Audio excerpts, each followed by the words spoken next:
It's nice to meet you. And this is my assistant and good right arm, Figment. Hey, don't worry about it, bird lady. Just get my tour group together and we're headed on out of here. Here we go. Nothing is rehearsed. There is no script. We don't know what will happen. What are you hanging around for? Let's go have some fun! Welcome to a voyage of discovery and awareness of the richness, the diversity, and the often surprising nature of WDW Radio, your information station. Hello, everybody, and welcome to the WDW Radio Show, your Walt Disney World information station. I am your host, Lou Mangello, and this is show number 379 for the week of September 28th, 2014.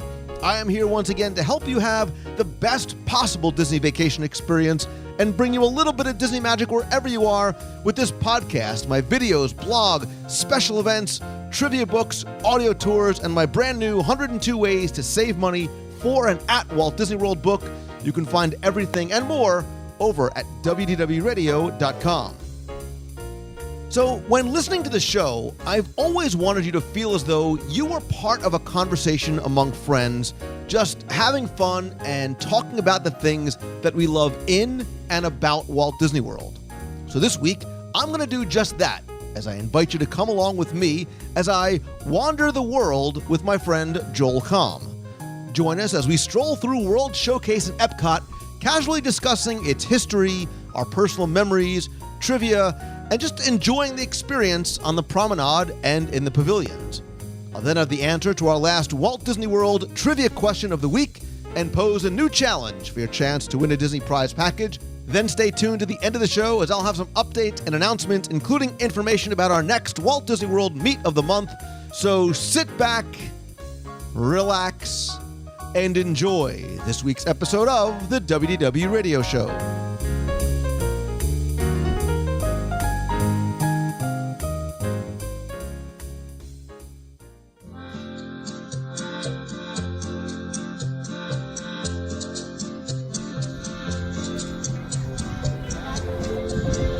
So the goal of this show, going back to the very first episode, has always been to make you, the listener, feel like you are sitting around a table at a diner. That's where the Jersey meat comes out. You're sitting around a table at a diner with a friend, just talking about something that makes you, that you love. So the things that make you happy about this place that we all enjoy, which is Walt Disney World. And I've always endeavored to make you feel as though you are listening to a friend and chatting with a friend. And that has led me to go from doing the podcast, which is very much a one-way conversation, to the live broadcast where we can interact real time, to doing videos and then eventually Meet of the Month, and then doing private tours of the parks, because I love being able to share my love and my passion for Disney in so many different ways, but get that feedback from you right away as well. And today, I am in World Showcase, as many of you could probably tell by the background music, and I want to try something a little bit different. I really want to take you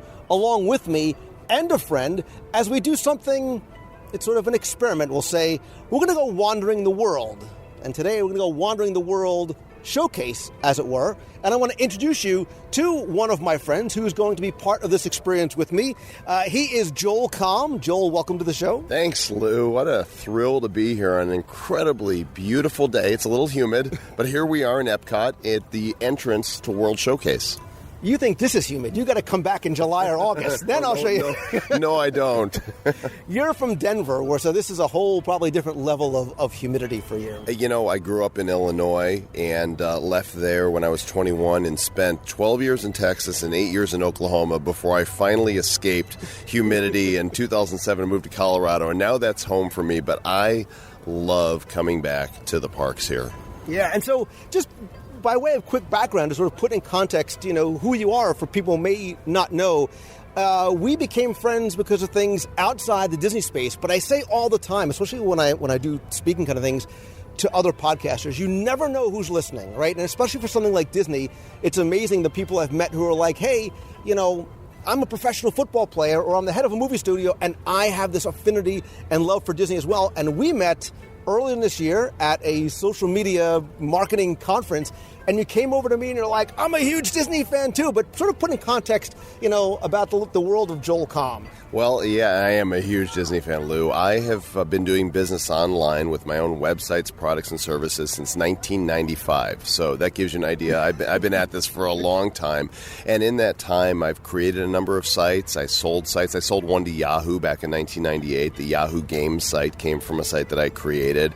I've written a number of books that have helped people all over the world make money online, including a New York Times bestseller called The AdSense Code. I've written the best-selling book on how to use Twitter for business. It's called Twitter Power, How to Dominate Your Market One Tweet at a Time. And I've also created a novelty application for the iPhone that made a bit of a stink.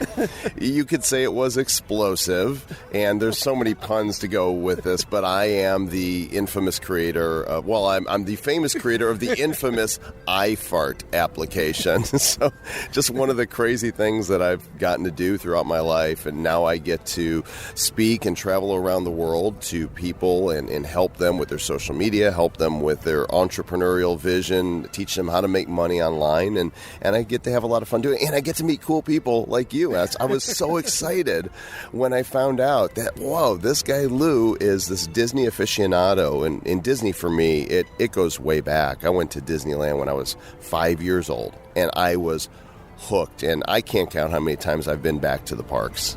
And it's so funny because as you were talking about being, online since 1995, I think we probably had somewhat similar paths, a lot of time spent at home in front of the computer growing up and going back to Apple IIe and Tandy TRS-80s and lots of video games and things like that. And if I remember correctly, you were also a DJ. Right? Well, right, so are you, right? We shared that expertise, and you wrote a book. In fact, you recently posted the cover of the book that you created in WordPerfect, and it had the Technics 1200 SL turntable on the front. And it's just another reason that I love you, man. I mean, it's just have this affinity because, in fact, there's a lot of people, in broadcasting or in the internet marketing space that were DJs or broadcasters at some point. What is that? Is it something in the water? It must be. It's this desire, again, to talk and to share. And, look, it's a separate conversation for a separate podcast about, how podcasting has now allowed people who want to share something that they love. It gives them the voice without having to worry about being hired by a radio station or waiting for a TV deal.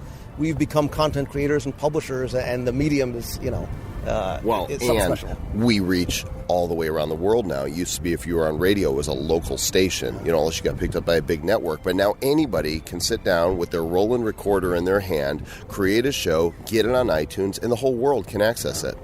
Yeah, it's amazing. And again, I say all the time, you never know who's listening, and the friendships that develop from it with you. And the people who are now my best friends are the people who have come that I've met through the podcast. So, so we spent a day in the Magic Kingdom before, had some fun in the rain. It was one of the pouring nights, so we weren't able to record then. But we said, got to do something together. So the idea today was, why don't we just simply come to one of my favorite places, which is World Showcase, especially when it's not so crowded. The Food and Wine Festival kiosks are going up, which means the most wonderful time of the year is right around the corner. But I thought we would literally just wander the promenade, and no script, nothing in mind, and we'll share everything from stories and memories to bits of trivia. If I start to bore you, just, give me the sign and let you know, because it's what I do. It's what I like, sort of sharing the geekiness. I can't imagine that will happen every time you start sharing a little bit about what's happening in the kingdom around us. I pay attention. For example, the very first thing we did when we came in was we jumped onto Spaceship Earth, and you nudged me and say, see that one right there? And that was Thomas Jefferson's face, and since they like to reuse whatever they can, they reused him, and that's fascinating me. I just geek out on that. And so then we sat down for a delicious meal. Of course, because it always has to be food involved. Right, in Mexico, the restaurant, the Sun Angel restaurant. And now we are standing just outside Mexico, and we are ready to make the loop here. So let's sort of begin. We're going to go in a clockwise manner. But before we begin, just to sort of let me understand, when was the last time you think you were here in Epcot Center? Because I'm old school and still call it Epcot Center. I think it's been a couple years since I was in Epcot. I've probably been here a dozen times, I would say, in my life, but it's been a couple years. So what you may not know, or maybe you do know, is sort of the origins of World Showcase. The idea for what Epcot was supposed to be, as I'm sure you know, Walt wanted to have this real functioning city that we as guests could come through and see future technologies and eventually, as the legend goes, a model for Epcot, sort of this futuristic expo, and this idea of a permanent world showcase came together, and that's how Epcot was born. But let's sort of talk as we're walking away. The design for what World Showcase was going to be was actually very different. As you walk, we came from Future World into World Showcase across this bridge, and we're met with the promenade, and you could sort of go left or right. But originally, you were actually supposed to walk in, and the first building that you saw was going to be the American Adventure. It was the host country, and it went through a lot of different machinations in terms of what it was going to be, from this gigantic sort of, dome-shaped structure to this two-story pavilion that you would actually have to walk under to get through. But then the Disney people said, well, maybe this is not, maybe it's a little egocentric for us to put ours as sort of the gateway into World Showcase. And that's why it was actually put on the opposite side of the lagoon, but built a little bit high. You're laughing already. Well, I am, because isn't that actually more egocentric to have America as the centerpiece, right? It's right in the middle of everything else, and it is the building that you see across the lagoon, smack dab in the center. And actually, they used a little bit of reversed force perspective. So we're actually walking by Mexico, and pretty much all the buildings you'll see from Main Street USA to areas throughout the Magic Kingdom are built using a filmmaking technique called force perspective, where things on the bottom are larger, and as you go up, they get smaller and smaller, which makes it look as though it's much taller than it actually is. So standing here in front of Mexico, this Mesoamerican pyramid, the different levels are actually smaller as they go up, which makes it look taller, especially as you get farther away from it. For America, they did it the opposite. They used reverse force perspective, so as we get closer, you'll see the windows up on top are much larger than the ones on the bottom. So when you're looking across the lagoon, it actually looks like it's a lot bigger than it really is. It's 5 stories tall, but it's only 3 stories tall, at the same height as all the other buildings in Epcot. And I'm totally going to take pictures as we walk here and geek out on, That's this. Okay, man. The nerdier, the better. And if you get hungry, just stop me, because it's all about the food. The attractions are just things you do in between eating. I love to eat, Lou, as we just demonstrated in Mexico. So what are we coming upon here as we pass by the pyramid? So let me ask you this. Why do you think, again, we're going in a clockwise manner, when you first walk into Epcot, if you go clockwise, you hit Mexico. If you go counterclockwise, you hit Canada. Any idea as to why those two countries were chosen to be in those locations? Well, I'm guessing that we're actually going to make our way completely around the world in a physical manner. I'm guessing here that there's some semblance of around the world in 80 days to this. Well, those two countries, Mexico and Canada, were put there because of their proximity to the United States. So Mexico to the south. Right? I wanted to guess that, but I thought that was too simple. It's an aha moment. It's like when you get a point out, you're like, oh, of course that makes perfect sense. Why wouldn't it? You got me on that one. And so we go from Mexico to Norway, which originally was going to be something much bigger, called the Scandinavian Showcase. As I'm sure you know, when they were building World Showcase, it wasn't built just on Disney dollars alone. It was really built on corporate sponsorships. And they were trying to get sort of this conglomeration of Scandinavian corporations to come together and build the Scandinavian Showcase, and eventually that ended up getting pared down, and that's how we ended up with Norway. And this is actually one of the most beautiful pavilions, especially from the exterior. You've got this replica of the Stave Church here, which actually has a little attraction inside. They have different sort of rotating exhibits inside. So I think the one that currently isn't there now is about Viking history and Viking mythology. So you mentioned the Maelstrom attraction. Have you ridden it in the past? I have ridden Maelstrom in the past. In fact, when I came here first, my kids were very young. They're grown now, but they were probably 2 and 5 years old at the time. And I remember thinking, well, there's only one thing that'll be of interest to them in the World Showcase, and that would be the ride. And I got to tell you, I was so pleasantly surprised to discover that was not the case. They so enjoyed going from country to country and interacting and engaging with the people that made these crafts with them.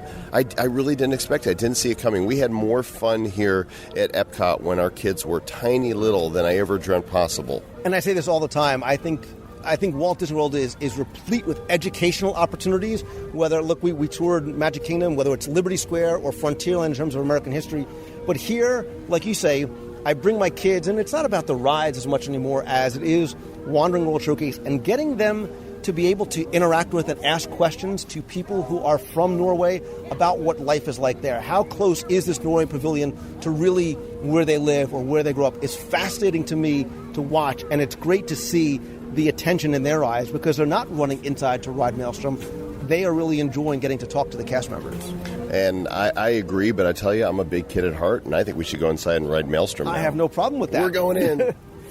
And so, Joel, I know you know me, but let me just be clear. My favorite thing to do here at Walt Disney World is certainly to eat. And one of my favorite videos I ever did was my top 5 snacks in Epcot's World Showcase. And arguably, the number one snack is right here in the bakery. It's Kringla. Kringla Bakery Og Cafe. Have you ever savored, have you ever had the pleasure of school bread or a lefse? I can't say that I have, and I'm wondering if Kringla is Norwegian for Krispy Kreme. Right, it's their version of Krispy Kreme. So, Maelstrom has been part of the Norway Pavilion since it first opened. And again, this was not one of the original pavilions in Epcot in the World Showcase. There was 9. Norway and Morocco were added later on. And this Maelstrom, this Norwegian high seas adventure, is really meant to showcase not just the history of the people, but the culture, and really act as sort of a tour of and a tourism brochure, sort of a living tourism brochure to attract people to come to Norway. And I will tell you, my dad used to love this attraction. Every time it came up, he's like, "We need to go to Norway," as if it was like the highest place. I was like, "No, I want to go to Italy." He's like, "No, we need to go to Norway." Like, it actually did its job. And right now, there's a lot of discussion and rumors that, okay, maybe the attraction has been here for a long time. Would it make sense to put in a Frozen-themed ride inside Norway? Now, you don't have young kids, but you understand the phenomenon that is Frozen. Absolutely. I say it's time for the trolls to go away. That's what you encounter in here, right? They're trolls. Right. And it's time to bring Elsa and her buddies here. I think, change is one thing that's inevitable. It happens. And really, Epcot is not even completely true to what Walt envisioned it as. He had a little bit of a different vision. And Disney's a magical place, and you have to give the people what they want. If they're waiting 5 hours to meet these characters, then they want the ride. And besides, we're talking about Norway, and you meet a troll on this ride. Isn't that fictional already? Wait, trolls aren't real? Only on the internet. Very good. And look, I'm playing devil's advocate because I think that you're right. I think if there's a demand and people clearly love these characters, they love these stories, an argument can be made that, hey, you do need to, as a business, you do need to give your guests what they clearly are craving. And to have a Frozen-themed attraction would bring in not just more business, but it would bring in people that maybe haven't come to World Showcase in a long time, because now all of a sudden their kids see that and they say, hey, we need to go and ride that. We need to go and experience Arendelle and this film in this sort of living 3D environment. Right. And I'll, have a true confession here. Even though my kids enjoyed Epcot plenty with just the one ride in it, I would like to see more rides in this part of the park. And as we walk by, we'll talk about it some more, but originally there were plans for additional attractions to be in World Showcase. So there was going to be a Mount Fuji roller coaster in Japan. There was going to be a huge visual weenie. There was going to be another mountain on this landscape that was going to have a Mount Fuji roller coaster. Part of the reason why it never took place was because Kodak, who was the premier sponsor of Walt Disney and the Disney parks at the time, said there is no way you're going to have a mountain named after our number one competitor inside a park that we're sponsoring. But there was a lot of other attractions. There was supposed to be another attraction inside Japan called Meet the World, which is actually out in Tokyo Disneyland now.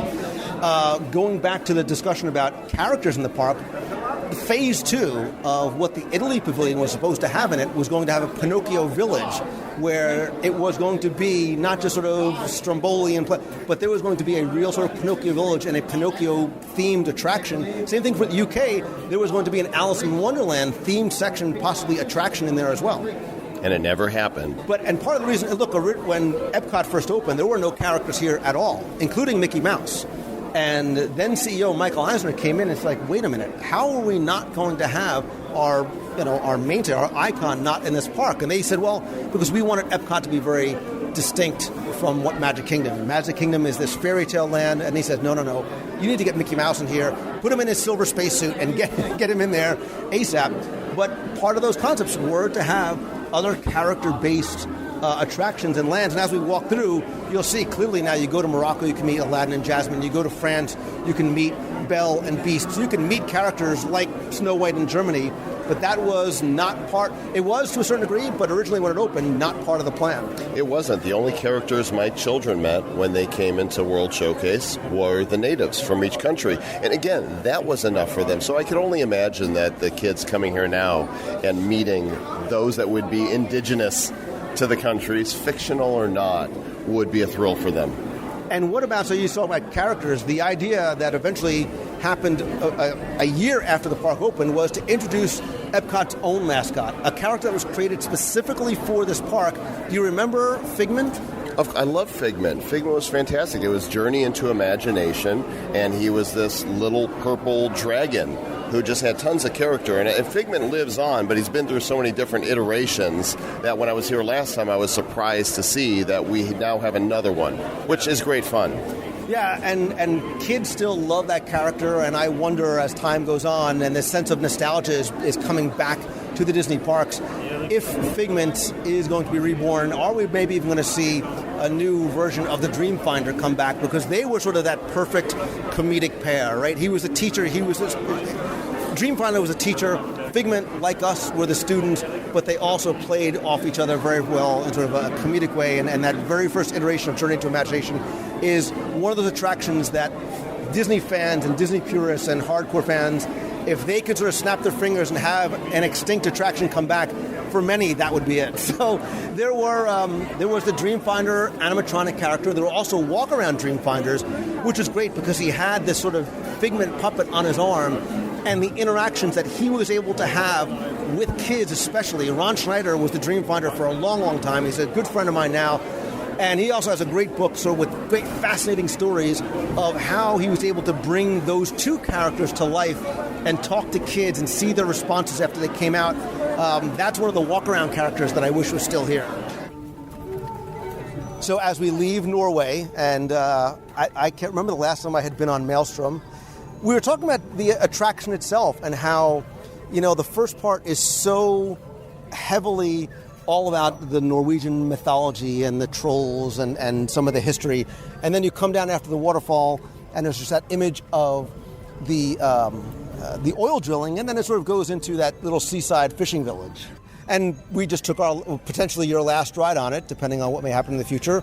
I was thinking that they're narrating, and one of the things the narrator says is they're pulling you up in the boat, is that you won't be the last one to go in. I'm thinking at some point there will be a last ride, and it's going to be their last one. You are the last. Well, but there is always room for expansion. We were talking before about how many countries there are, how many countries there were originally, how many more countries could have been added. And again, there were signs on the promenade to be adding Spain, Israel, when we get down to the corner, Equatorial Africa. And actually, if you look where we are here, this is the one section of the World Showcase Promenade where two countries actually don't butt up against each other. You can see there's actually a gap in between Norway and China, and there's a gateway to a backstage area. So I wanted to actually walk with you into China, because I have done a full-blown episode, a Disney scene investigation about this. But you talk about the beauty and the authenticity and the attention to detail here. This Temple of Heaven, which is a half-size replica of the one in Beijing, was duplicated, almost exactly to what the original is. And if you go back and listen to the episode that we did about China, you will learn about so much significance, not just in the architecture, but in the colors and in the numbers and everything else that you see here as Joel's taking selfies. See, you're like me. We're like 13-year-old girls. We take selfies everywhere we go. Well, I'm a 13-year-old boy, but if you want to be the girl for this trip, that's fine. Nowhere, not even when the Concorde still existed, could you make the leap from Norway to China so quickly as we just did. And that's, the beauty of World Showcase. But as we walk into this Temple of Heaven, ni hao, again, there are 12 columns representing the 12 parts of the Chinese calendar and the 12 months of the year, and the 4 pillars that are holding up this representation of Earth, and the reds and the golds all have significance. But what I want you to do is I want you to stand right in the center. Right in the middle? In that Okay. dot right there. By the way, I am the year of the dragon. Are you? Yes, 1964. See, that's a cool year. I think I'm the year of like the monkey or... Just not the rat. I don't get that. I'm 68, so... It's a whispering gallery right here. So now, if you speak straight up, If I talk up this way, everybody can hear me. so do you hear like how the acoustic? It's perfectly balanced acoustics in here. So when you stand in the middle of the room, you get a very different acoustical sense as if you walk out of it. It is. So you're actually hearing here because now the microphone is right below the center of. Oh yeah, I don't know if it's picking it up. I wonder if it is. So we'll find out in post-production. But it's really cool. And that's one of the these are some of the little things that you won't find on a map that I love about this. About World Showcase, right? The hidden treasures that you can find if you talk to a cast member or if you take the time and put your map down and just go a little exploring. Well, what I want to know is where's the hidden Mickey in here? I'm sure there are many. I'm going to leave that to the expert Steve Barrett because he obviously knows where all the hidden Mickeys are. And I don't know if here in this sort of temple... It's kind of a sacred it's place, thing, right? I probably wouldn't Mickey. actually find one here. Well, they would have hidden it. Yes. Are we going to see the film? I would actually prefer we walk through because what I like about China, and I love the film, it was redone a number of years ago. It is one of the Circle Vision films. But I like the exhibits. And what I have found, too, is, again, you would think that maybe your kids would get bored. My kids love coming into here and seeing the Tomb Warrior exhibit, which they didn't realize was actually a real thing. And there's such great educational value in this exhibit in terms of the Tomb Warriors and what was discovered in China and the exhibits that surround all these few hundred warriors right in the center. And you're going to think me an uncultured swine, but I have never been inside this building. And now I feel millennia of Chinese guilt of all their forefathers for not having seen this, because it's amazing. Well, see, my work here is done, because if I've taken you to a place that you've never been before, that's the goal. I want other people to be inspired to go, hey, I've never seen the Tomb Warrior exhibit. Maybe I should take the time and read the plaques. Actually, every single warrior is different. Of the thousands of warriors that were in the real thing, they were all different because supposedly they were either crafted by or meant to look like the individual people in the army. Okay, what else have we got in here? This is interesting. So again, this is all sort of relating to the archaeology of how these were found and when they were found and how they were laid out and just what an incredibly historic find it was. Right, so can you imagine when they're digging and they would come upon this, we're looking at the archaeological grid here, and they would come upon some sort of relic and dig, and then they find these entire horse bodies that are cast underneath there. You wouldn't want to take a break. You'd want to just keep digging until you uncover the whole thing. For a lot of us, our introduction to archaeology came from Raiders of the Lost Ark. Right. But my son sees this, who, at one point thought he wanted to be a paleontologist, and now he's like, I want to be an archaeologist. I want to be able to dig and find treasures like this. But so China's a great example of, you mentioned, look, how we were able to go from Norway to China, two countries which, for the most, you could probably say, most people are probably never going to get to visit in their life. You were able to experience and learn about Norway and then China. But as we, in a 5-minute walkthrough of the China Pavilion, we saw, so you've got the acrobats are no longer here, but you've got these performers. So you've got modern Chinese performers, you've got ancient Chinese culture and history, early culture going back 2 millennia. You come out, you have a representation of a busy Chinese street and shop, and then different restaurants as well. You've experienced literally thousands of years of Chinese culture in a span of just a few minutes and a few steps. I feel like my horizons are opening up before me, and it's all because of you, Lou Mangello, you and Walt Disney. And now we're making the transition. We're departing from China, and it looks like we're moving on to somewhere completely different. What is this? So as we cross over this bridge, which is where the illuminations barges come out for the nightly fireworks show, we're heading up to the African outpost, and this is going to be, or was going to be, the first part of Phase 2 of Epcot Center's World Showcase expansion, where there was going to be an entire Equatorial Africa pavilion, which was going to be a beautiful technological marvel, giving you a sense of being in the forests of Africa and being out on the veldt, and again, lots of culture, lots of history, and unfortunately, due to political and financial reasons, it was never built. And I actually will link in the show notes to a podcast that I did about the World Showcase pavilions that never were. We spent a lot of time talking about Africa. And again, you can get a sense, Joel, of just how much space there is back here in terms of the potential for adding countries to World Showcase. There is a ton of room. If you look at a Google Earth map or one of the Bing 3D views, you can see there's a ton of room back here. So my question for you, and I don't know the answer to this, is if you are Imagineer for a day and you could add any one country to World Showcase, what would it be and why? So we're still coming up on France and Italy, Canada, the U.S., Germany, Japan, and I think that about covers it, right? Morocco. What isn't covered well? Well, certainly like Russian culture, right? Which was going to be a pavilion here. I think that would be pretty fascinating. And we don't really have South America. We have Mexico, but as far as other areas of Latin America, Peru would be really cool, right? Also, that was one that was rumored to be coming for a long time. And Venezuela and Costa Rica were actually two pavilions which were mapped out and planned and never got built. Because you could do a mini Machu Picchu, right? Say that 5 times fast. Mini Machu Picchu. Mini Machu Picchu. I would also... Let me help you out. Let me just throw a couple things out there. You have a conclusion, okay. No, I've got it narrowed down to my top 15. Well, India isn't here. India, right. So India's one. Thailand, Greece. Greece would be beautiful. Egypt? Yeah, Egypt would be gorgeous. Now you're going back to Tomb Raider again because she explored inside the pyramids. I would love to see Egypt. A very cool Sphinx, non-Luxor looking, like not a glass pyramid, but like a real...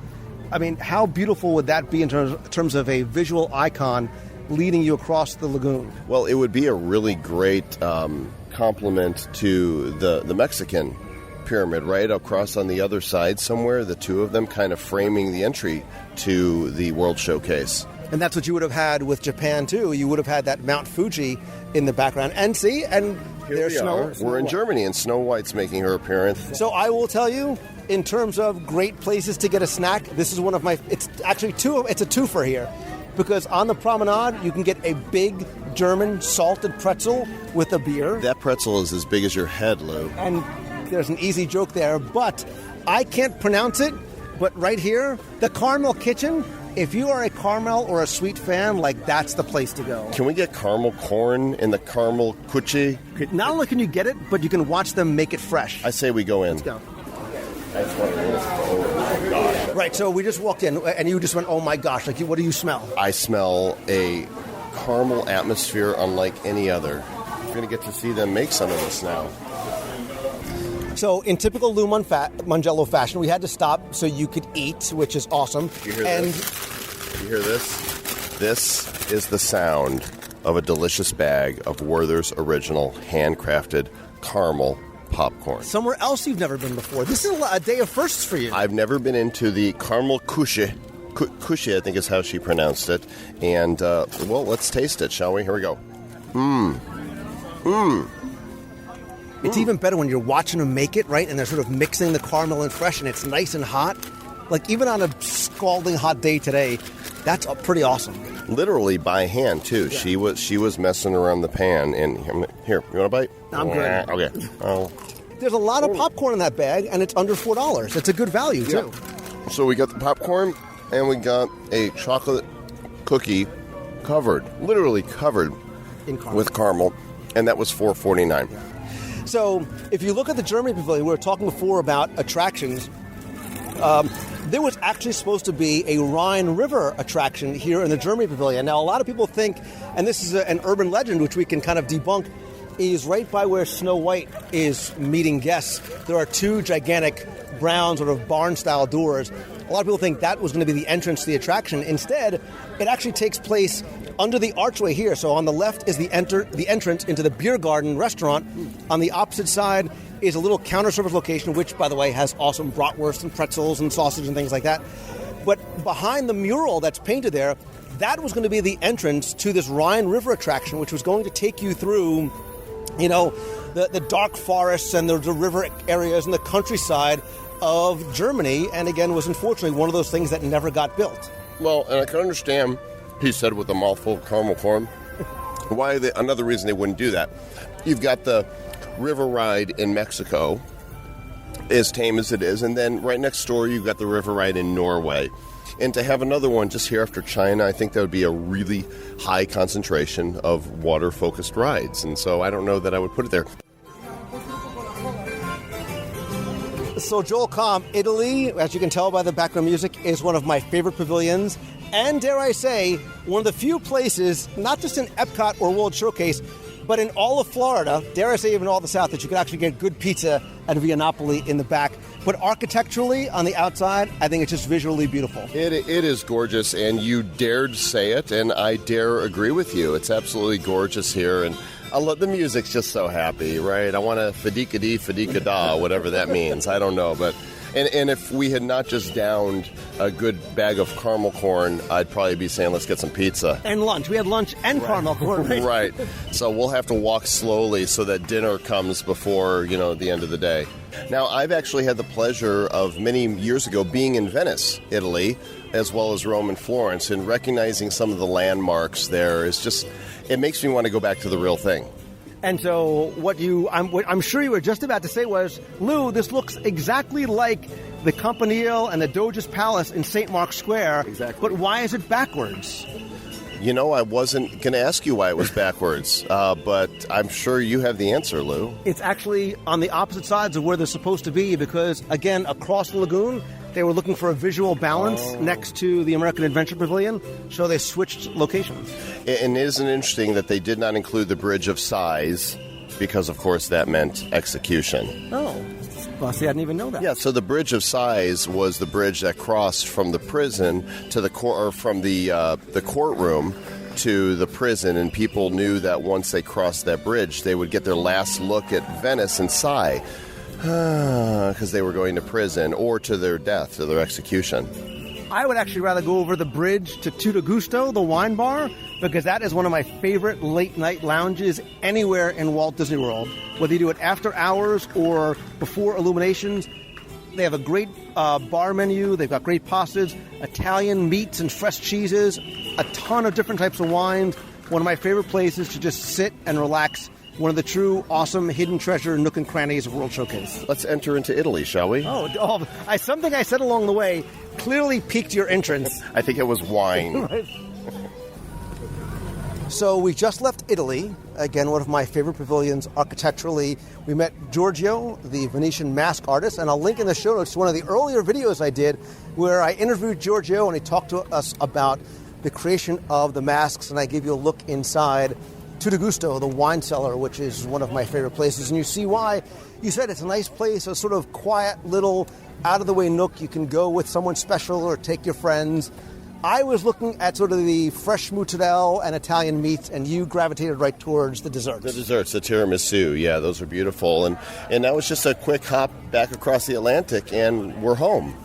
Right, so we come to the American Adventure, which of course I love because I am a proud American. However, we go from a pavilion that has no fewer than 3 places to eat, right? They've got Tutto Italia, Tutto Gusto, and Via Napoli, as well as a little wine bar inside where you can get some a little wine, maybe a little dark chocolate to go with it, to the American Adventure, which has a counter-service restaurant called Liberty Inn, which has different takes on burgers and fries. Now, let me ask you this. The one thing I wish the American Adventure had would be a sit-down restaurant, right? Showcasing the many different flavors and cultures of this country, from Pan-Asian to Texas or St. Louis-style barbecue to great seafood. What would you put in an American Adventure restaurant? I think they should just have a kiosk called Hot Dogs and Apple Pie, right? Because that's what we think of when we think of America, although we are far more of a melting pot now. And so many of the foods of other nationalities have been blended in. I can't tell you how often I eat Mexican food or Italian food, Chinese or other Asian food. And, of course, we have Americanized versions of that, which, is opposed to authentic. So this is my favorite pavilion. I love Japanese culture. I love Japanese food like there ain't nobody's business. I could eat sushi every day of the week. I think architecturally, it's stunning. I love the colors. I love the castle in the background. I love, even without a roller coaster, there's so much that I enjoy. And Katsura Grill, which is up in the corner there, and the bamboo-covered seating area outside is my favorite little getaway in all of World Showcase. Their architecture is so unique and majestic and just gorgeous, and I want to walk around and take a look at it. And what I love about this pavilion, too, and again, I've done a full DSI. We did a really deep dive tour of this pavilion, is just how significant the details are. From, unlike the Chinese gardens, which are very open and free-flowing, the Japanese gardens are very deliberate in terms of placement, in terms of symbolism, in terms of what they represent. And if I could have anything in my backyard, it would be this koi pond and the waterfall and the bamboo. These fish are they're really, for the sea, majestic creatures. Their colors are amazing. And they're so delicious, too, with a little bit of wasabi. Oh, God. It's great when they're feeding them. Yeah. The feeding frenzy that takes place in the koi pond is a sight to see. They really stir the water. This was originally meant to be, the location behind it would have been the Mount Fuji roller coaster, but inside here was going to be a Meet the World attraction, which they have out in Japan now, which really would have given us a carousel of progress, like introduction to Japanese history and Japanese culture. And so what have we gotten here instead? So you have the Mitsukoshi department store, which is the largest department store chain in Japan, is back here, as well as a series of rotating exhibits. So for a while, one that I really enjoyed was a tin toy exhibit. It's called Spirited Beast. But I love the history, and I'm looking forward to one day going to Japan, not just to see Tokyo Disneyland, which from what I understand is the most beautiful of all the Disney parks, but I want to spend weeks there really sort of immersing myself in the Japanese culture and food. Correct me if I'm wrong, but as we step into the building here at the back, it seems like this country may be the deepest setback of all of them. Yeah, in terms of, they all were sort of given relatively equal sizes to work with, but in terms of the utilization of the space, in terms of as far back as it goes, this is a huge, huge pavilion. And you don't realize it in places like Italy or American Adventure because it is taken up by the attraction. Apparently, Pocky chocolate cream covered biscuit sticks are big in Japan. You never had Pocky? I've never had Pocky before. A sake bar off in the corner, and I'm a huge fan of the sake. So you can not only purchase sake to take home, which I've done on many occasions, but you can also sample some sakes here. But I love coming here and coming into the back and sampling some of the very unique Japanese snacks. And usually the game that I play with friends or my kids when we come here is we pick out something different and then try it. Oftentimes I'll try it on a video. And I was mentioning to you before when I tried the little crabs, and this is what the little guys look like. They're delicious. I'm sure they're delicious. I can't see myself eating them, though. And no offense to our Japanese friends, but if you think those are bad, you got to try the dried cuttlefish. I don't, but I do have to take a picture of them, so I have a memory of something I will never eat. I've tried a lot of the things here. I can't quite bring myself to try as much as I like sushi, I don't think I could eat that. I am with you on this, Lou, and now I have a photograph so I can remember it forever. What not to eat. But you know what? Oh, my God, I should get these. I haven't. So I love wasabi peas, sriracha peas. Hold those up for us there. Those will light you up. So is that going to be your new snack? It's one of my. Well, I've tried it. I've eaten many a bag myself. But usually we go to these sound like they're gross, man. But the shrimp flavored chips, don't make that face. They're delicious. It's not a face of disgust. It's more a quizzical, type of expression. So what's something you haven't had? And let's go ahead and try something. I haven't had a lot of them because I can't read. A lot of them have descriptions on the back. This is sort of the safe zone to me. It's when you get into the dried fish area here that you really got to be... Because most of the things, are dried rice cakes, different types of cookies and chips and things like that. Some of them are spicy, some of them are not. Those are a variety of different rice snacks. This looks like a glazed Chex Mix. Yeah. Right? Yeah. I would tell you what it is, but I can't... There should be a description on the back. Read the package. Oh, glazed Chex Mix. Great. Apparently it's the same in any language. So we didn't even do a full tour of the Mitsukoshi department store, which I love just browsing around through. My kids dig like all the Pokemon and Hello Kitty stuff. But what I wanted to show you is outside the entrance to Mitsukoshi is one of these stone lanterns that 99.9% of the guests walk by without understanding its significance, partly due to the fact that there is no plaque in front of it describing what this was. But this was actually a gift to the Walt Disney Company from the Emperor of Japan in the early 1970s when they were building Walt Disney World.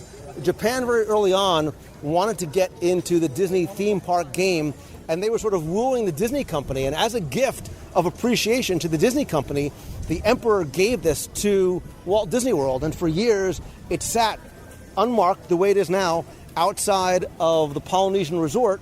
And then after Epcot opened, this was eventually brought here. And there is no plaque because it's not about the Emperor, it's not about the gift, it's about what it represents. And so it's too bad that more people don't know what the significance of this lantern is and where it came from. And it's a beautiful piece, and you're right.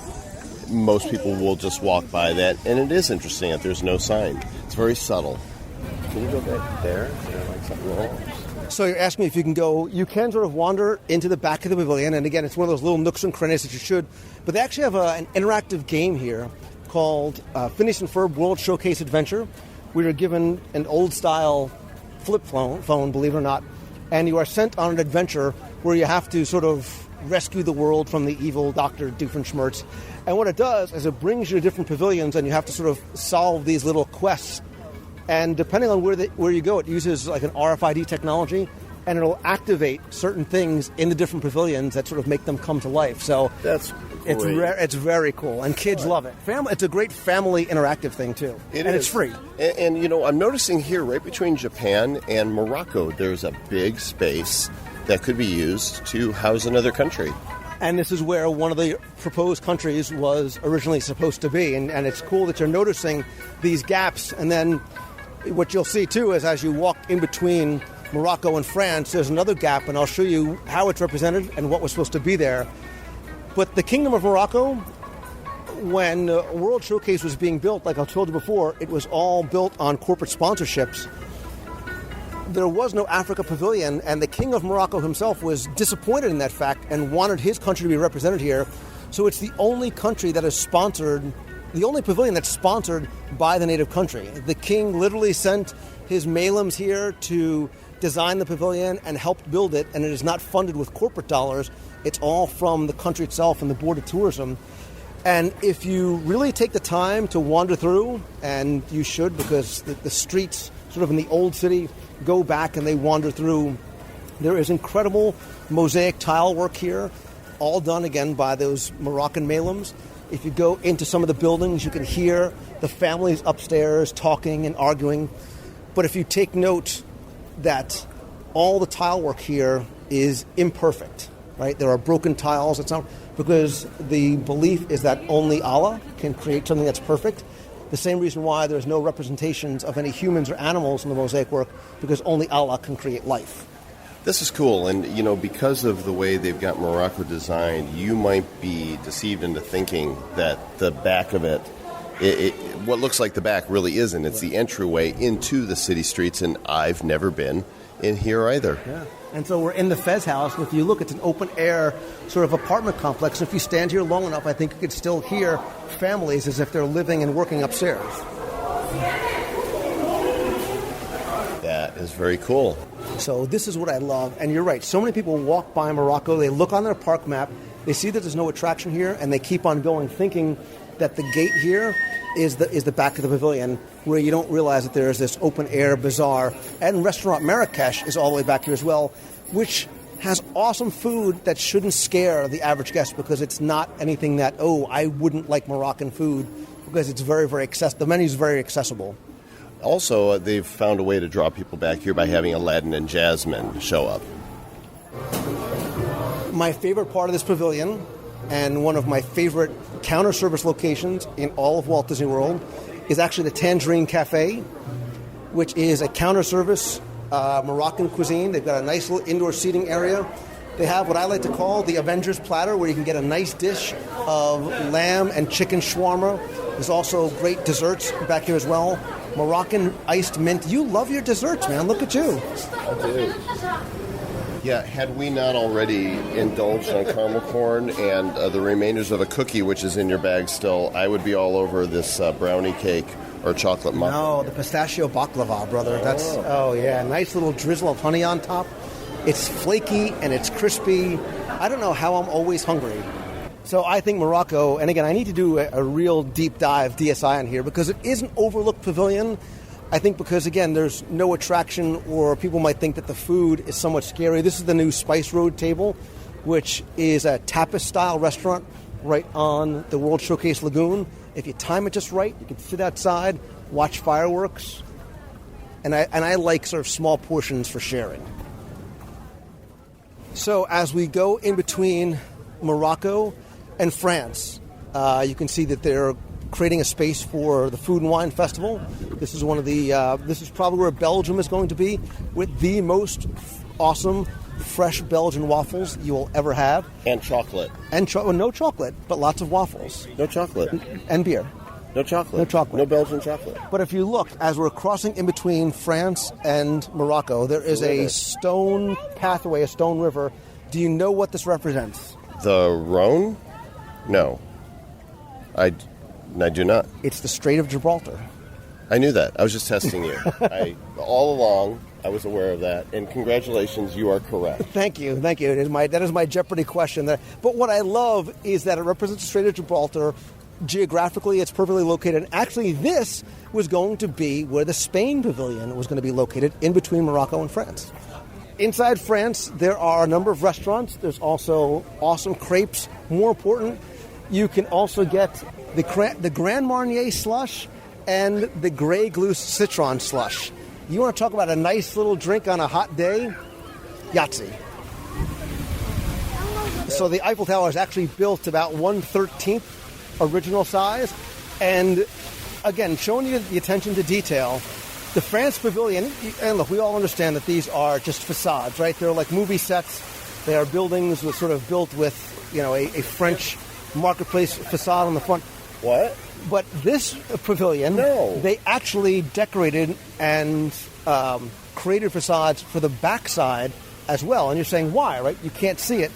It's because if you're staying at the boardwalk or the beach club, you can actually look over this way, and they don't want you to see the backside of a show building. They want you to actually look as though you're looking at France. That's interesting, and it's well done. When I was in Disneyland, California, earlier this year, I was walking around the back of the raceway that they did in the car zone, and they have not done that, and you can clearly see this is just wood, and it doesn't look good. Right, because if you're walking on Harbor Boulevard or whatever it is, it doesn't matter. But if you're inside the park, they want the consistency of the story. They don't want to break the illusion. Okay, so the shops are interesting, but I see ice cream. Are you trying to keep me away from this? I knew only bad things would happen if I brought you back here. But. What's bad about ice cream? Can we, Dad, can we have some ice cream, please?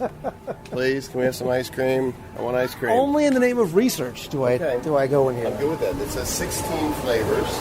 Handcrafted. Here they are. And what do we have here? Chocolate. Oh, my God. More coconut caramel. white chocolate. Coconut white chocolate. We have sorbet. We have mint chocolate. I'm sold.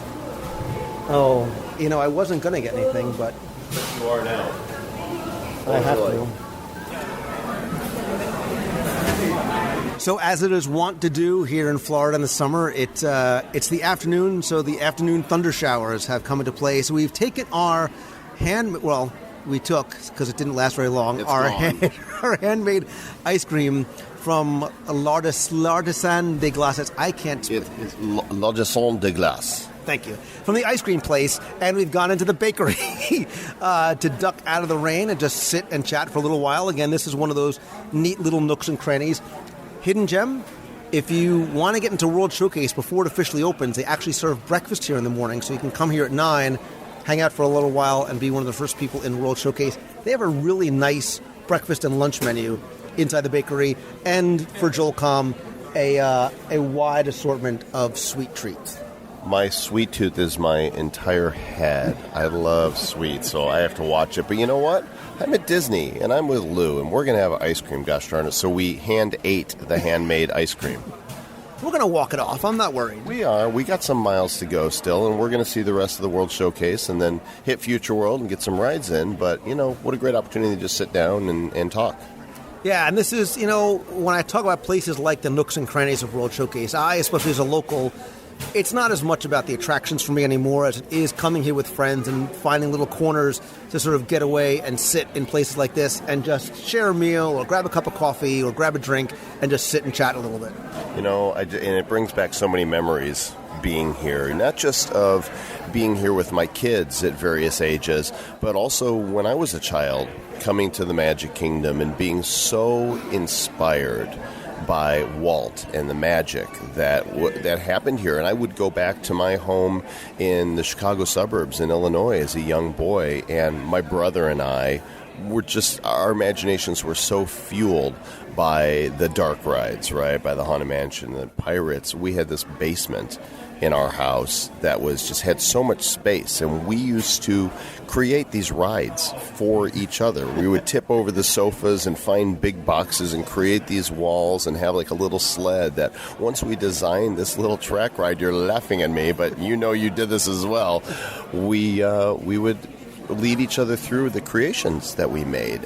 And I remember back in grammar school after being at Disney, I used to draw on big old colored paper, my own theme park maps with the different worlds. The whole idea of a hub was so brilliant that I took that with me as well. In fact, when I launched my first website in 1995, it was called worldvillage.com, and World Village consisted of several different areas: a gamer zone, an educational area called the Schoolhouse, an area focused on new CD-ROMs called the Multimedia Cafe. There was a village chapel for spiritual and personal development areas. There was an office, and we had an image map that had a hub, and each one of these were zones in this virtual village. So the way Disney inspired me even carried over into my first internet business.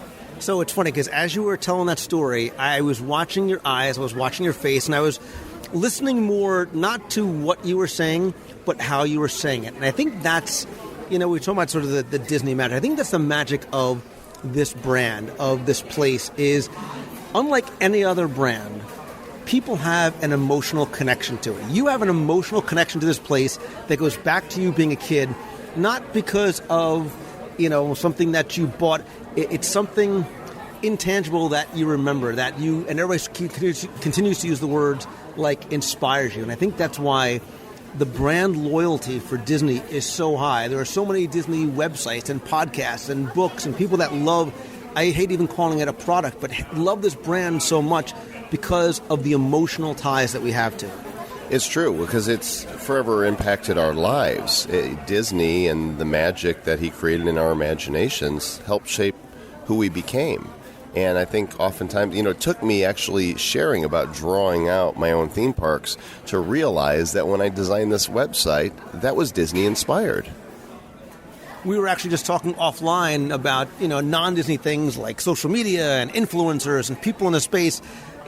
Walt Disney in 2014 is still very much an influencer, even though he's been gone for so many decades. It would be really interesting to measure the clout score of people who have passed away, right? Because you're correct. There is an influence that continues. There's certainly influence of those who are living right now, but it's actually what you said is pretty profound. Because if Walt Disney still had a clout score, it would be amongst the highest, right? If Steve Jobs had a clout score, even though he's deceased, it would be up there at 98 or 99, because his influence permeates not only our culture but internationally so much. It's part of our lives of billions of people. Right. It transcends pop culture and entertainment and technology. It is part of everything that we do, and it goes, like you said, it goes back to our childhood and just sort of, influencing our imagination as kids, continuing on decades later. So you've given me an idea for a website, right? It's kind of morbid, but a clout score, an influence score for the Dead. Not the Grateful Dead, although Jerry Garcia would also have a significant clout score for their contribution to music. Interesting. That's a tweet right there. What would Walt Disney's clout score be? And I think you're right. I think it would be, if anybody was going to come close to 100, and he would probably be it. I'm actually going to tweet that, unless you beat me to it. Ready, go. Phones are out. It's a tweet match. It's on. But I think that's what it is, about this place. And when I started podcasting back in 2005, and people were like, wait, you're going to sit down and talk about Mickey Mouse for an hour a week? And I'm like, yeah, that's awesome. And they're like, you're a freak. Like, who's going to listen to that? And I'm like, we do, because there's something special about this place. There's something that we have a connection to, whether it's the movies, the merchandise, the theme parks, whatever it may be. And that's why we gravitate towards it. That's why we enjoy talking about it. That's why I do such a positive show, because I want to talk about the things that make us happy about this place. Well, and I think that's it. This place makes us happy, and what it does is it recaptures an innocence that we all lose at some point, because we become aware of the harsh realities of the world and we experience them ourselves, and we can't hide from them. But when we come here, we can do as much as they do, as much as possible, to create an atmosphere from the moment that you step on the property and you hear the happy music and you smell the food and you see the magnificent buildings and the people that are excited to go in and the cast members that are so welcoming. And we get to escape as much as possible the harsh realities of life and be happy. That's why it's the happiest place on earth. And the whole time we were in Norway and we were talking about the pavilion and we were talking about the attraction, my mind wasn't necessarily going to, Frozen and people that are happy or sad about the potential of going away. I kept on thinking about being here with my dad and how my dad loved this simple attraction. There wasn't anything overly technologically mind-blowing about it. It wasn't a thrill ride. It wasn't the quintessential dark ride. But he loved it. And so as we're talking, that's what it brought me back to, right? And that's what there is about this place.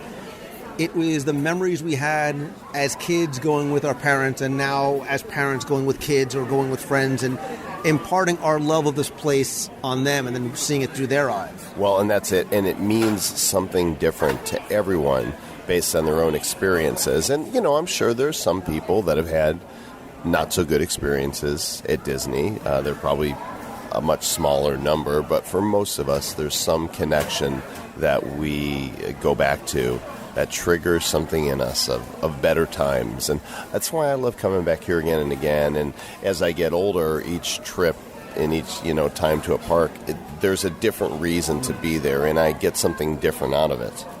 And I think we have a certain level of expectation when we hear the word Disney, or when we know we're coming to Walt Disney World. We know what kind of experience we are going to have, right? You keep coming back because if I go to Disney, I'm going to have a good time. I'm going to have fun. I'm going to eat well. I'm going to do things that I really enjoy. And even before, you said, next time I go to Orlando, maybe I'll go and try this place or that place. You weren't like, oh, God, I need to go here because I haven't been to... You want to keep coming back here. Yeah, you want to try the other places, but there is something about this place that continues to draw you back, that you came here and bought a one-day ticket knowing full well, hey, it's going to be worth it for you. You're not going to walk out of here saying, I didn't really get my $99 worth today. 101. I'm not an Orlando resident. They get you for a few extra dollars. No, absolutely not. You plunk down your money and you know that you're expecting the value in return, and you're not going to leave here going, wow, I wasted that money. That doesn't happen. And, when you can come... So, first of all, I loved coming with my family. That was great. But when you aren't with kids and you have a lot more freedom to take it leisurely and just be with friends, it's a different experience. And I appreciate all of it. I agree. I'm very much a, slow down, put down the map, look up and around. Believe me, Joel, if we had all day, I could be boring you to tears, and we could spend hours literally in individual pavilions looking at the details, hearing the stories, looking at the secrets, because there's so much to appreciate here, right? There's so much attention to detail that I think will enhance your enjoyment of the parks the next time you come. And then hopefully the next time you bring somebody, go, hey, you got to come here to Morocco and check out this. because you are excited to share that with them. Absolutely. By the way, not my kid. Right, not mine. It's a way of paying it forward, and I just have to smile because even as we're sitting in the restaurant talking, I hear a kid screaming at the top of his lungs and thinking, this parent is not this is not a happy place for them at this moment. But that's, all part of the experience. Yeah, and I always say if you really want to test the limit of your familial love, just get in the car from New Jersey, drive all the way down, and go to Disney World in August for 7 days. It just makes me think of Chevy Chase and Vacation Wally World. Roy Wally World. But that's what we did. We drove from New Jersey every year. I sat unbuckled, facing backwards in the back of a station wagon and came down to Florida. And this is where we always came, even if it wasn't our final destination. We always spent time here because my dad knew we were going to have a good time when we did. And people ask me, where did my love of Disney come from? It wasn't the rides. Maybe it was the food. It was getting in the back of the car with my parents and driving to Florida and the time that we spent here in the parks on his shoulders or walking with him and talking about things. And as I got older, appreciating it on a very, very different level. And that's the bottom line. It's all about the relationships in our life. It's about the people, and it's about sharing some really magical moments together. And gosh, do I sound like a commercial or what? And you know what? It's I'm sure many people say I sound like a commercial, and it's for no other reason than how we look. We're here because we enjoy it, right? It's true. It's real, and this is how it makes people feel, and this is why this is the number one tourist destination anywhere, ever in the whole history of forever, at least for now. All right, so how are we doing on the weather? I think we're good. I think the rain is stopping. It's time to venture forth to the UK. I think now we're just basically walking to walk off our ice cream through the United Kingdom. So if you remember the last time we were here, we were wandering through the Magic Kingdom. Right. And as we went from Fantasyland to Liberty Square to Frontierland, and even as we were going down Main Street, I was explaining how it was sort of a journey through time. And as you were moving forward, you're moving through time. The same thing actually takes place here in the UK. And so if you look at the progression of the shops from the tea caddy moving down, you're actually going from the 1600s all the way through to the 1800s. And you can tell in the different types of architectural styles, both on the outside and the inside. We did one of my favorite shows I ever did was we did a detailed walkthrough and review of the UK with someone from the UK to see how close reality was to fantasy. And surprisingly, it was actually very close. Some of these buildings, like the Tea Caddy, you could find in some of the older villages, but back on High Street, it looked like what you might find in downtown London. I would have totally missed this had you not pointed it out. Call me Mr. Oblivious, but now that you point it out, I see it. The tea caddy's definitely old style. You say 1600s or so?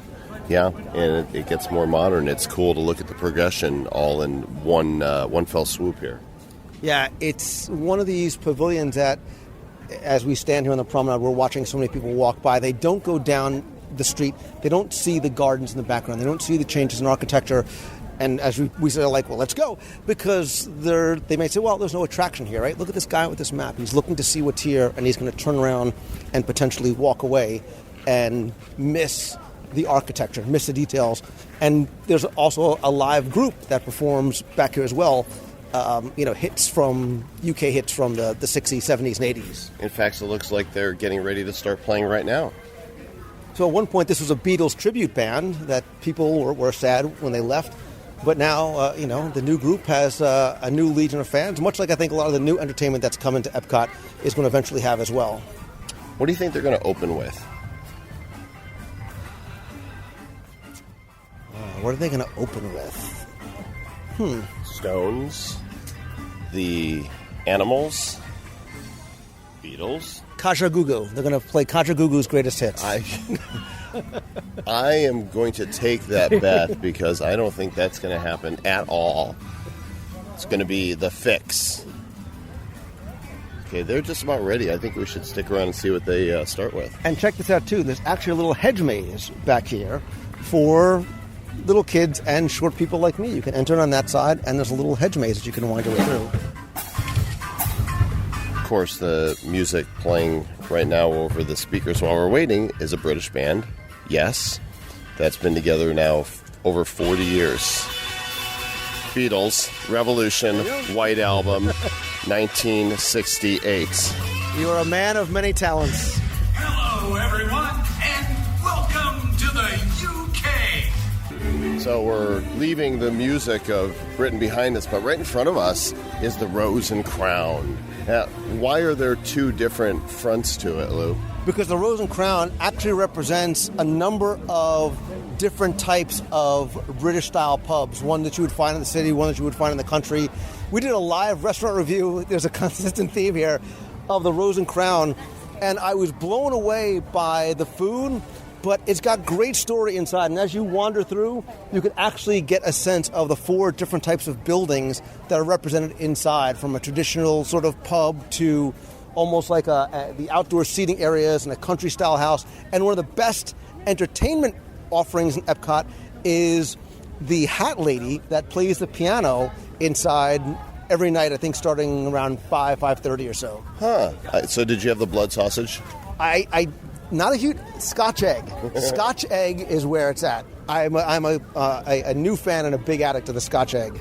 You know, as we're coming through the UK and entering Canada, I'm looking across the lagoon, and Mexico doesn't seem that far away now.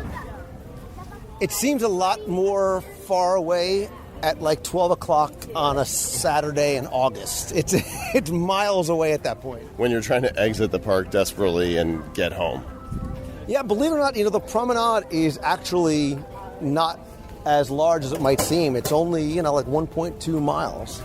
So we really haven't burned enough calories to walk off the caramel corn and ice cream. No, we've sweated off big time. Look, we just walked from the United Kingdom all the way across to Canada, which once again is what I think is a visually stunning pavilion. I want to take you in here and I want to walk through. There's a great attraction here called O Canada, starring Martin Short, who's Canadian, by the way. And very funny. Like William Shatner, Canadian and funny. Great story here, a wide variety of architectures. I think I've already done a show on here. What I think people miss about this pavilion is the opportunity to walk all the way back here if they don't want to see the show, because I think the waterfall is one of those great nooks and crannies and little hidden treasures. There's a lot of different areas of Canada that are represented here, from the hotel to the trading post, but I think the beauty really comes all the way back here. Well, and I notice as we come in, you've got the Yukon, right? It's that prospecting province of Canada, and then you've got those that look more like the larger metropolitan areas, and this is very cool. I don't know if I've seen this. And this, too, is actually built with forced perspective. The plants and the trees up on top are smaller than the ones down below to make the mountain look like it's taller than it really is. I'm loving the waterfall. Oh, they really did hide that stuff away. You got to go seek it out now. When we first came with the kids, all the crafts were right out there in the open. You walked into an area, it was presented out front, so you couldn't miss it. Oh, the Kid Cuts Fun Stops. Right. Well, I think that's, so you said it's sort of tucked away here in the far corner of the waterfall and the Victoria Gardens. But I think that's what they want. They want to draw you into a pavilion that you might not have come into otherwise if you weren't going to see the show or eat at Le Cellier. Well, the thing is, had we not been presented with those kids' activities right out front, we probably wouldn't have known to go look for them.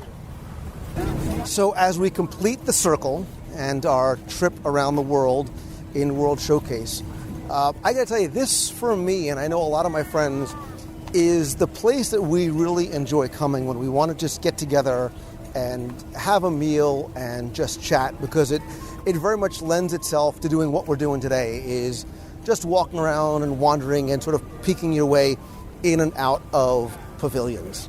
Yeah, this has been a lot of fun today, Lou, and of course our day's not done. We're going to go hit Future World taking some rides, but as far as, around the world in one day here, we just did it. I learned a lot from you, as I always do, and not just about Disney, but just getting to know you better, and really appreciate you taking the time to do this.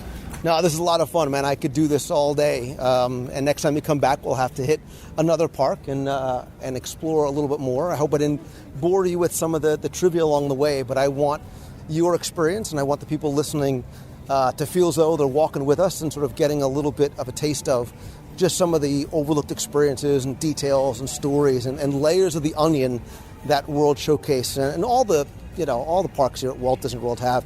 I'd love them to get to know you a little bit better. Go to Joel Comm, that's Joel, COMM.com. I thought that was a fake name when I first met you. I'm like, this guy changed his last name to like .com. A lot of people do. I recently wrote a blog entry about the 5 most frequently asked questions I get. And number 1 is Comm your real name? And it is my real name. It's .com with 2 M's. I think it's proof that God has a great sense of humor, that I would end up in the internet business and teaching people how to make money online. If you would have named your kid Dorothy so she could have been .com, she would have gotten beaten up in high school, but it would have been awesome for us. It would have been incredibly cruel, and we entertained it just briefly enough to know that we would have had the Child Protective Services on us, and so we chose to give her a totally unrelated name. Doesn't matter because every member of the family is first name .com. I get joel.com all the time, and I wish I owned that domain. I don't. It's joelcom.com, and I invite anybody to follow me on Twitter at joelcom or on facebook.com/joelcom.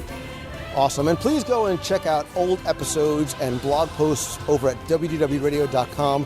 Just do a search for World Showcase. You can find shows about the World Showcase that never was, DSI, Disney Scene Investigations, and Wayback Machines to help you understand and appreciate the parks more. Of course, if you want to learn more about places like the Magic Kingdom, check out my audio tours. Again, you can find those over at WDWradio.com. And brother, we got to do this again because this is always a lot of fun. And it's been like 15 minutes since we've eaten something. So we got to. I know, right. And I see the Journey into Imagination Pavilion calling us.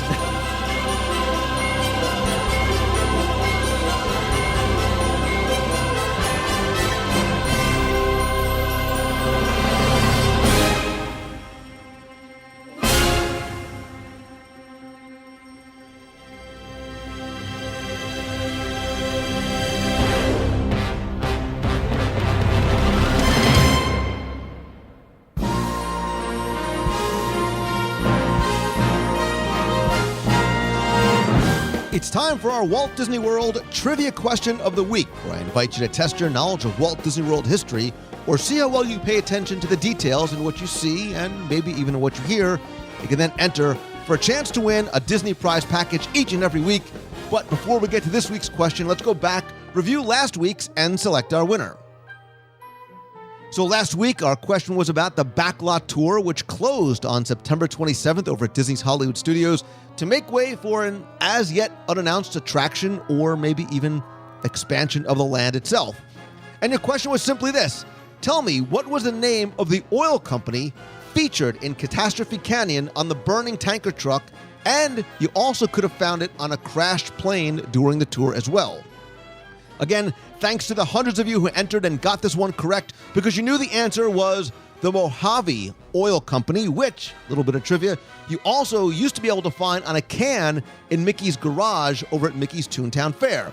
So I took all the correct entries, randomly selected one. You were playing for all of my audio walking tours of the Magic Kingdom, a copy of my 102 Ways to Save Money for and at Walt Disney World book, and a signed copy of a photograph of Richard Sherman. And our winner last week is Jack Hartle. So Jack, congratulations. Send me your information. I'll get your package out to you right away. If you played last week and didn't win, that's okay. Thanks for playing, but don't worry, because here's your next chance to enter in this week's Walt Disney World Trivia Challenge. So one of my favorite holidays, Halloween, is coming up very quickly. I can't believe it's October already. So your question this week is this. In Walt Disney's Carousel of Progress in Tomorrowland in the Magic Kingdom, what costume is little Jimmy wearing for Halloween? You have until Sunday, October 5th at 11:59 p.m. to email your answer to contest@wdwradio.com. You'll again be playing for all the audio tours, a copy of my 102 Ways to Save Money for and at Walt Disney World book, and in the spirit of Halloween, I will also send you a Halloween Vinylmation. So good luck and have fun.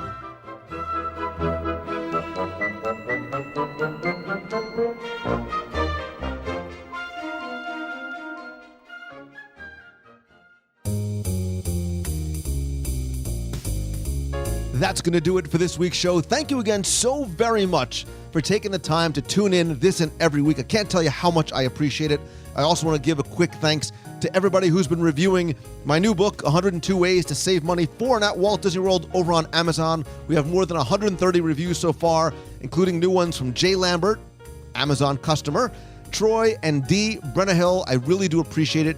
If you have the book, if you like it, please go to Amazon.com. You can rate and review it there. You can also go to Disney102.com to find out more and purchase the book right from the website. Also, don't forget that in addition to the weekly podcast, please come by to WDWRadioLive.com. Every Wednesday night at 7:30 p.m. Eastern, I do a live video broadcast and chat where you can tune in and watch as I discuss this week's Walt Disney World news and interact with me real time in the chat room, and then stay, because after the news is over, we'll just stay and chat about anything that you want, and you can ask me anything in the lightning round. Again, that's every Wednesday, 7:30 p.m. Eastern, over at WDWRadioLive.com. You can also watch right from your mobile phone as well. And over at WDWRadio.com, there is the blog, videos, newsletter, app for your iPhone and Android device, and lots more. You know, I love hearing from you, so if you have a question you want answered on the air, you can send it to Lou at WDWRadio.com, or call the voicemail, be heard on the air, by either clicking on the button right on the website or calling the voicemail at 407-900-9391. You can also connect with me over on Twitter. I'm at Lou Mongello. You can follow me over at Facebook.com/Lou Mongello, and like the WDW Radio page at Facebook.com/WDW Radio. As much as I love interacting with you guys online and responding to emails, and I promise I answer every email personally, I think that nothing beats a handshake and a hug, and that's why I have Meets of the Month every month in Walt Disney World. The next is going to be this Friday, October 3rd, as part of our Day in Disney's Hollywood Studio and our Twilight at the Tower event later on that night. The Meet of the Month is going to be from 3 o'clock to 4:30 p.m. over at the ABC Commissary. That's just going to be following our studio's quest and scavenger hunt. There's still a couple of tickets left for that. You can visit www.radio.com/tower for more information. Also, be sure to visit LouMongello.com to find out about other meetups and events and speaking things I'll be doing on the road outside of Walt Disney World. You can also find out how we can work together, whether I come speak at your conference, to your business, or at your school, or work with you one-on-one or as part of our group mastermind, especially if you are a podcaster or want to start a podcast. I can definitely help you out there. Again, you can go over to LouMongello.com. Also, quick thanks to my partners and sponsors, including Mouse Fan Travel. They are my official and recommended travel provider because it's who I use. They will get you the best possible prices, all available discounts, all at no cost to you, but most importantly, they do it with an incredible level of personal service that is their hallmark. Go and visit them over at mousefantravel.com. And if you want some Disney magic delivered right to your door or your digital device, go to celebrationspress.com and find out how you can subscribe and celebrate there. And as always, my friends, and you are my friends, whether we have met yet or not, I promise you that. All I ask is that if you like the show, please help spread the word. Let others know about it. Tell your friends. Tweet out that you're listening. Share links over on Facebook. And please go to iTunes and rate and review the show. It takes only a couple of minutes. We have almost 900 reviews for the show so far. Let's see if we can maybe get to 1,000 5-star reviews. I want to say thanks to DLM in Texas and Michael Scott 27 for their reviews over the past couple of days. Very, very helpful. Very much appreciated. So thank you to each and every one of you. And finally, and most importantly, I want to say thank you again to you for letting me do what I do and share my passion for Disney through the podcast and so many other ways. I say this all the time because I mean it. I feel as though I am the luckiest, happiest, most blessed man on the planet because you allow me to do what I love. And I want you to feel that same way and start to pursue the thing that you are passionate about. And remember that having faith, and I mean faith in yourself or your dream or a higher power or whatever it may be, faith is what makes all things possible. Not easy, but possible. So be strong and never quit and always keep moving forward. Have a great, great week, everybody. So until next time, see ya. Hi, Lou. This is Richie from Westfield, New Jersey. I just finished listening to your newscast from September 17th about the closing of Maelstrom. I must confess, I'm sad to see the ride go, but for more personal reasons than just the ride itself. Now, I'm 36, and when the ride opened in 88, I was a very impressionable 11 years old. These were the years I started to develop loves for things like baseball and Disney, the very things that keep me young even today. Now, a year earlier in 87, I remember with great vividness Regis Philbin announcing the Disney World coming attractions on the Disney Christmas Parade, things like Pleasure Island, Typhoon Lagoon, the new Grand Floridian Resort, Disney MGM Studios, and yes, the Norway and Maelstrom areas were all announced. I mean, these announcements blew my mind as a kid, and I've compiled so many memories of each of these attractions as in these resorts in the past years. But I know that there are impressionable 10-year-olds today that need exciting new experiences and things to look forward to. So in this vein, I say the announcement of a Frozen attraction is making many, many, many current children happy, and it gives them something positive and enchanting to look forward to. So to the Imagineers, I say, do a bang-up job on the new ride. Just please keep the waterfall portion of the ride. It creates great ambiance in the pavilion itself. Thanks, Lou, for always telling us to look positively. You're a great example of that, and you know we all love the show. See you soon. Hello, Lou Mongello and the WDW Radio Fox people and the WDW Radio Disney Wonder Alaska Cruisers and everybody that's in the box right now. This is Darlene Nagy from West Seneca, New York. I'm calling in to say, yes, Becky, it is 250 days away for the Alaska cruise. And hey, Jimmy, hi, Beatrice, hope you're doing better. I am so excited that I was able to listen to the box while I was driving home from my cousin's for dinner, and we were talking with my uncle, and he really wished he would have been able to get up to Alaska when they had their RV. That was one of his plans, and he never got to do it. So I'm going to live this cruise out for him as one of his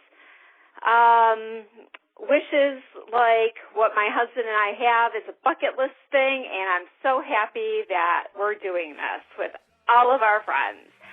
Can't wait to see everybody in 250 days. Have a magical day, and always think positive and move forward. Night. You've got a friend in me.